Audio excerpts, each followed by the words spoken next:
दोस्तों ये प्रश्न पत्रिका 1 है जो कि करंट अफेयर से संबंधित सभी परीक्षाओं के लिए महत्वपूर्ण प्रश्न है।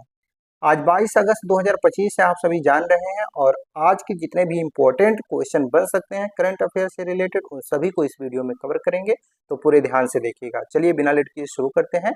आज का पहला क्वेश्चन है आपका, लोकसभा ने हाल ही में कौन सा कानून पास किया जो ई स्पोर्ट्स को प्रोत्साहित करते हुए हानिकारक ऑनलाइन मनी गेमिंग पर प्रतिबंध लगाता है?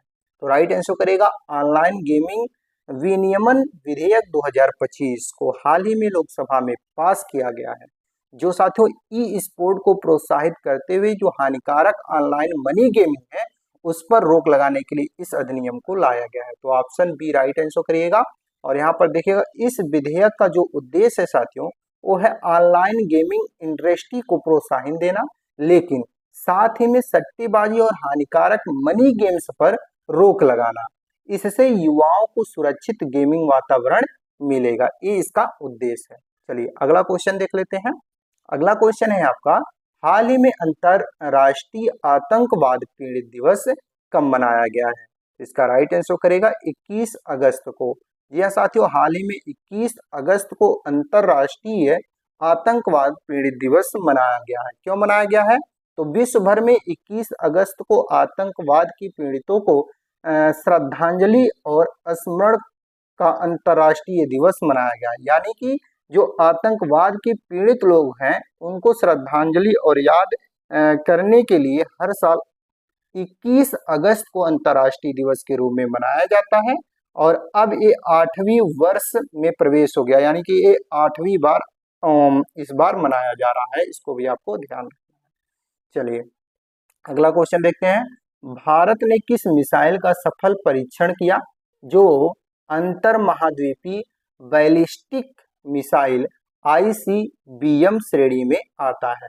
तो इसका राइट आंसर करिएगा अग्नि 5। यहाँ पर देखिएगा हाल ही में भारत ने अग्नि 5 भारत की ICBM श्रेणी की मिसाइल है, जिसकी मारक क्षमता लगभग 5000 से 8000 किलोमीटर है। यह भारत की रणनीतिक प्रतिरोध क्षमताओं को और मजबूत करती है, जिसको हाल ही में साथियों जिसका सफल परीक्षण किया गया है। तो Agni 5 option number C right answer करिएगा। वेरी इंपॉर्टेंट क्वेश्चन है, सो याद रखिएगा साथियों, क्योंकि आपके एग्जाम के लिए बहुत ही महत्वपूर्ण प्रश्न है। चलिए अगला क्वेश्चन देख लेते हैं।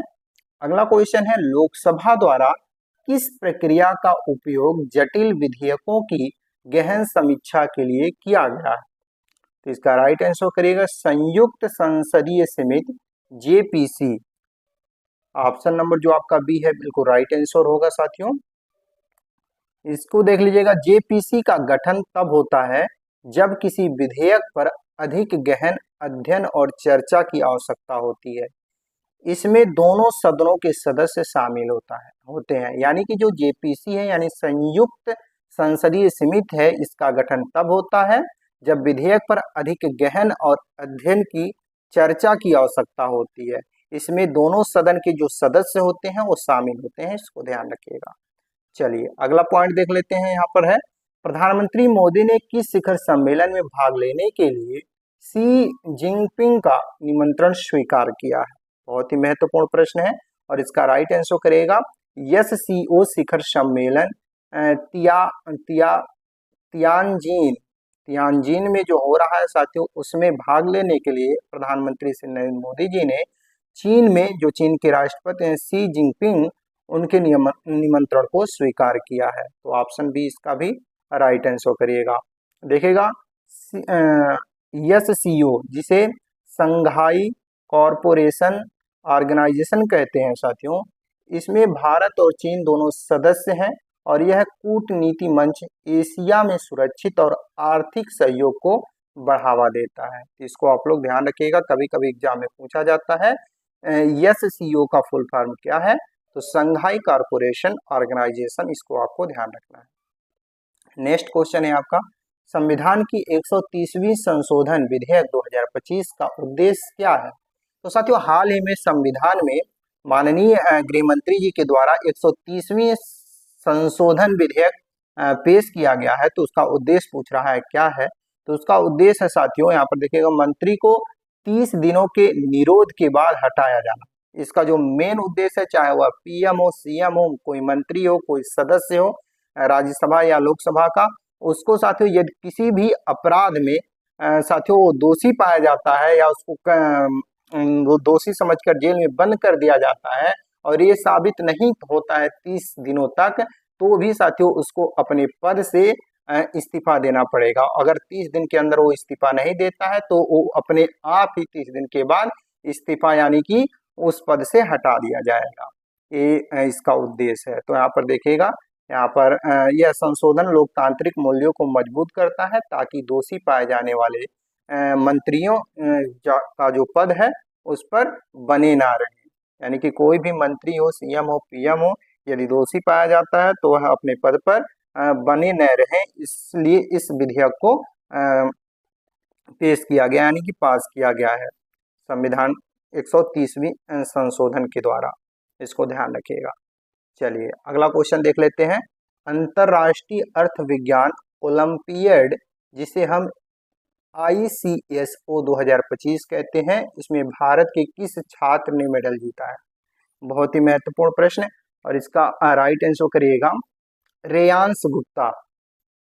रेयांश गुप्ता यानी कि ऑप्शन नंबर बी आपका राइट आंसर होगा, जो चीन में साथ। यहाँ पर रेयांश नीचे भी लिखा है तो जापान वहां पर लिखा है, तो जापान में नहीं बल्कि ये जो खेल हुआ था अंतरराष्ट्रीय अर्थ विज्ञान ओलंपियाड का, ये चीन में हुआ था। तो ऑप्शन ए आपका जो दिया गया है बिल्कुल राइट आंसर होगा। एयांश गुप्ता ने, यहाँ पर देखेगा लुधियाना के रहने वाले हैं एयांश गुप्ता, रेयांश गुप्ता, जो चीन के जीनिंग में 18वें अंतरराष्ट्रीय पृथ्वी विज्ञान ओलंपियाड, जिसे हम IECO 2025 कहते हैं, इसमें एक स्वर्ण और एक रजत पदक अपने नाम किए हैं यानी कि जीते हैं। बहुत ही महत्वपूर्ण प्रश्न है, ध्यान रखिएगा क्योंकि आपके एग्जाम में प्रश्न पूछा जा सकता है। चलिए अगला क्वेश्चन देखते हैं। भारत में राष्ट्रीय अंतरिक्ष कानून की आवश्यकता किस कारण से जोड़ पकड़ रही है? इसका राइट आंसर करिएगा चंद्रयान 3 और गगनयान मिशन के द्वारा भारत में राष्ट्रीय अंतरिक्ष कानून की आवश्यकता जोर पकड़ रही है। तो ऑप्शन ए राइट आंसर करिएगा।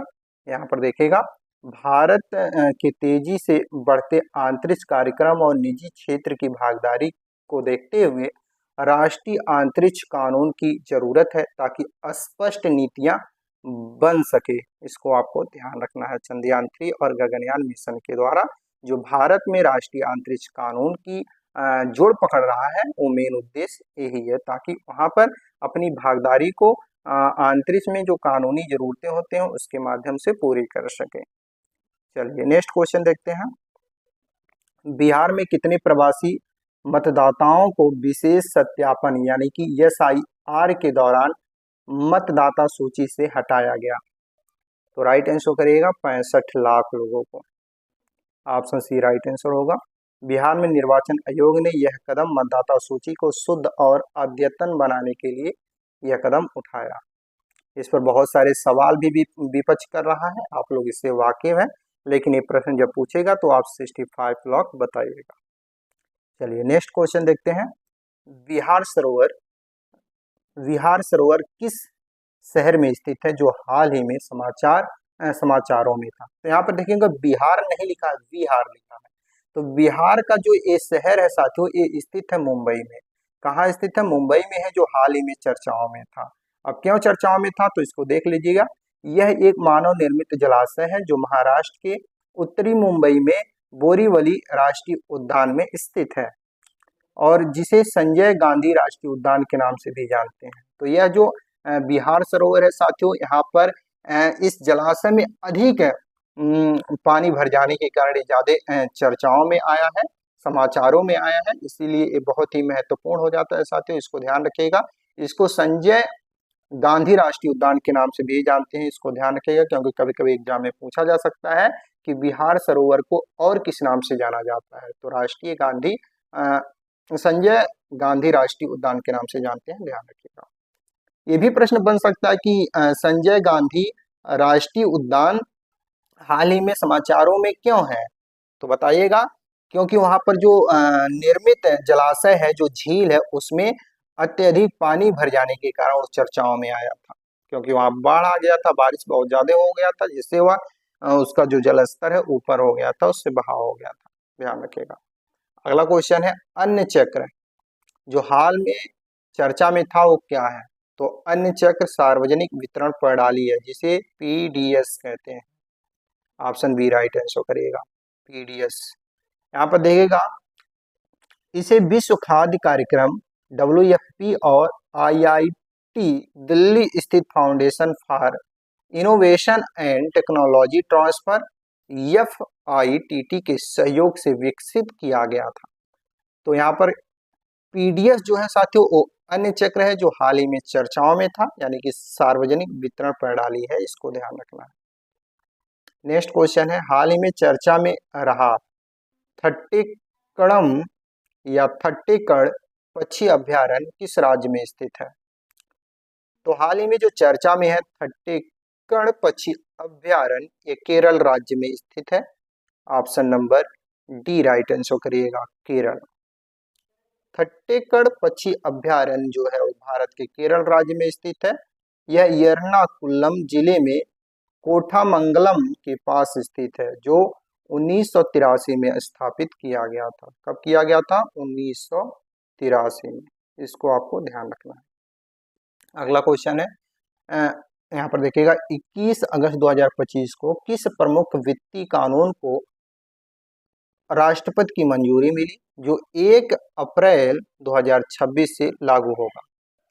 तो बहुत ही महत्वपूर्ण प्रश्न है। और इनकम टैक्स एक्ट 2025 साथियों, ये जो है ये 21 अगस्त 2025 को प्रमुख वित्तीय कानून को राष्ट्रपति की मंजूरी मिल गई है, जो 1 अप्रैल 2026 से लागू होगा। तो ऑप्शन बी राइट आंसर करिएगा यहाँ पर। और देखिएगा, इसका जो नया आकार अधिनियम होगा वो पुरानी जटिलताओं को हटाकर नए प्रणाली को सरल और पारदर्शी बनाएगा, और यह 1 अप्रैल 2026 से प्रभावी होगा, यानी कि लागू किया जाएगा। इसको ध्यान रखिएगा।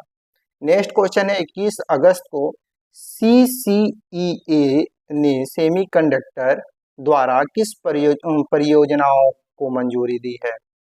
तो 6 लेन रिंग रोड भुवनेश्वर बाईपास को 21 अगस्त को CCEA सेमीकंडक्टर के द्वारा मंजूरी दी गई है, जिसमें प्रधानमंत्री नरेंद्र मोदी जी ने उद्घाटन किया था। यहाँ पर ऑप्शन बी आपका जो दिया गया है बिल्कुल राइट आंसर होगा।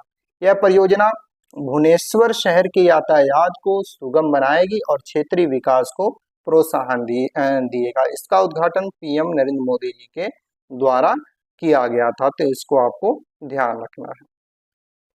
नेक्स्ट क्वेश्चन है कि शहर में नया ग्रीनफील्ड एयरपोर्ट 1507 करोड़ की लागत से प्रस्तावित है।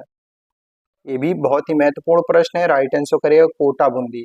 कोटाबूंदी एक ऐसा शहर है साथियों राजस्थान का, जहां पर हाल ही में 1507 करोड़ की लागत से ग्रीनफील्ड एयरपोर्ट प्रस्तावित किया गया बनवाने के लिए। तो ऑप्शन सी राइट आंसर करिएगा, कोटाबूंदी, जो राजस्थान का एक शहर है। राजस्थान का यह हवाई अड्डा क्षेत्रीय कनेक्टिविटी और व्यापार को मजबूत करेगा, जो कि राजस्थान के कोटाबूंदी नामक शहर में स्थित है। इसका लागत 1507 करोड़ का अनुमान लगाया गया है, लग सकता है। चलिए अगला क्वेश्चन देखते हैं, जलवायु वित्त वर्गीकरण क्या है, यानी क्लाइमेट फाइनेंस टेक्सोनोमी क्या है? तो इसका राइट आंसर करेगा भारतीय जलवायु वित्त वर्गीकरण का प्रारूप, यानी कि ऑप्शन बी राइट आंसर करिएगा। ये साथियों जो है जलवायु वित्त वर्गीकरण, ये भारतीय जलवायु वित्त वर्गीकरण का प्रारूप है, यानी कि ऑप्शन बी राइट आंसर होगा। यहाँ पर देखेगा, यह वित्त संस्थानों को हरित परियोजनाओं में निवेश की पहचान और वर्गीकरण में मदद करता है। इसको ध्यान रखना है। नेक्स्ट क्वेश्चन है आपका, करंट अफेयर में किस मैप प्रोजेक्शन की चर्चा हुई है? तो करंट अफेयर में साथियों, यानी कि हाल ही में जो मैप प्रोजेक्शन की चर्चा हुई है वो है मैपिंग, यानी कि मैक्रेटर मैपिंग जो है साथियों, इसका हाल ही में चर्चा हुई है। यह साथियों क्या है? ऑप्शन बी इसका राइट आंसर होगा। यह एक प्रसिद्ध मानचित्र प्रक्षेप है जो समुद्री नेविगेशन के लिए उपयोगी है, लेकिन ये ध्रुवीय क्षेत्रों को विकृत दिखता है। इसी को हाल ही में साथियों इसकी हाल ही में चर्चा हुई है करंट अफेयर में, हाल ही में यानी कि करंट अफेयर। चलिए अगला क्वेश्चन देखते हैं। विदेश मंत्री एस जयशंकर ने रूस में किस क्षेत्र में सहयोग की बात की है? तो हमारे जो भारत के विदेश मंत्री हैं एस जयशंकर जी ने, इन्होंने हाल ही में रूस में गए थे, जो वहाँ के राष्ट्रपति व्लादिमीर पुतिन के साथ हाल ही में किस सहयोग की बात की है, ये क्वेश्चन पूछ रहा है। इसका राइट आंसर करेगा कृषि और फार्मा निर्यात के क्षेत्रों में सहयोग की बात की है। तो ऑप्शन बी आपका क्या होगा, राइट आंसर होगा। यहाँ पर देखिएगा, भारत ने रूस को कृषि और दवाइयों का निर्यात बढ़ाने का प्रस्ताव रखा ताकि द्विपक्षीय संबंध मजबूत हो। तो इसको आपको ध्यान रखना, ऑप्शन बी राइट आंसर होगा। अगला क्वेश्चन है, मुख्यमंत्री पर हमले के बाद नई दिल्ली पुलिस कमिश्नर कौन नियुक्त हुए हैं? साथियों हाल ही में दिल्ली के मुख्यमंत्री रेखा गुप्ता जी पर हमला हुआ था, जिसको देखते हुए वहां के वर्तमान जो कमिश्नर थे साथियों, उनको बदल दिया गया है। तो वही पूछ रहा है कि वर्तमान में किसे नियुक्त किया गया? तो सतीश गोचला को वर्तमान में नियुक्त किया गया है, लेकिन इससे पहले जो थे वो शशि भूषण कुमार थे। लेकिन इनके बाद जब हमला हो गया है तो यहाँ के कमिश्नर चेंज हुए हैं और सतीश गोचला को नियुक्त किया गया है। तो ऑप्शन सी राइट आंसर करिएगा, सतीश गोचला। यह साथियों बदलाव मुख्यमंत्री रेखा गुप्ता पर हमले के बाद हुआ है, जो दिल्ली पुलिस के नए कमिश्नर के रूप में घोषणा की गई है। ये आईपीएस सतीश गोचला दिल्ली के नए पुलिस कमिश्नर होंगे, इसको आपको ध्यान रखना है। चलिए अगला क्वेश्चन देखते हैं। 22 अगस्त को पीएम मोदी ने कहाँ नई मेट्रो परियोजना का उद्घाटन किया? तो 22 अगस्त को प्रधानमंत्री नरेंद्र मोदी जी ने कोलकाता में मेट्रो परियोजना का उद्घाटन किया। ऑप्शन बी राइट आंसर करिएगा। कहाँ की है? मेट्रो कोलकाता में। तो कोलकाता में नए मेट्रो परियोजना से पूर्व भारत की कनेक्टिविटी और यातायात को बल मिलेगा। इसके लिए प्रधानमंत्री नरेंद्र मोदी जी ने 22 अगस्त को कोलकाता में मेट्रो परियोजना का उद्घाटन किया। ऑप्शन बी राइट आंसर करिएगा। अगला क्वेश्चन है और इस वीडियो का लास्ट क्वेश्चन, जो कि आपका टेस्ट है। देखिएगा, भारत के वर्तमान राष्ट्रपति कौन है? इसका राइट आंसर आपको नीचे कमेंट बॉक्स में बताना है, ये आपका टेस्ट है। साथ ही इसी प्रकार हर दिन आपको करंट अफेयर मिलता रहेगा और लास्ट में टेस्ट भी आपका होगा। तो वीडियो को पूरे ध्यान से देखिएगा और जो आपका टेस्ट है उसका राइट आंसर आप लोग नीचे कॉमेंट में जरूर बताइएगा। बाकी आप लोगों को ये वीडियो कैसा लगा? यदि वीडियो हेल्पफुल लगा हो तो वीडियो को लाइक और चैनल को सब्सक्राइब जरूर करिएगा। यहाँ पर देखिएगा साथियों, वीडियो को लाइक क्यों करना है आपको? क्योंकि साथियों जब आप लाइक करेंगे तो हमें मोटिवेट मिलेगा और हर दिन आपके लिए करंट अफेयर से संबंधित वीडियो हम लाते रहेंगे। और बेल आइकन को ऑन कर लेंगे तो नई वीडियो का नोटिफिकेशन सबसे पहले आप तक पहुंच जाएगा। तो इसी के साथ आप लोग वीडियो को लाइक और चैनल को सब्सक्राइब करके बेल आइकन को ऑन कर लीजिएगा। चलिए इसी के साथ मिलते हैं नेक्स्ट वीडियो में, तब तक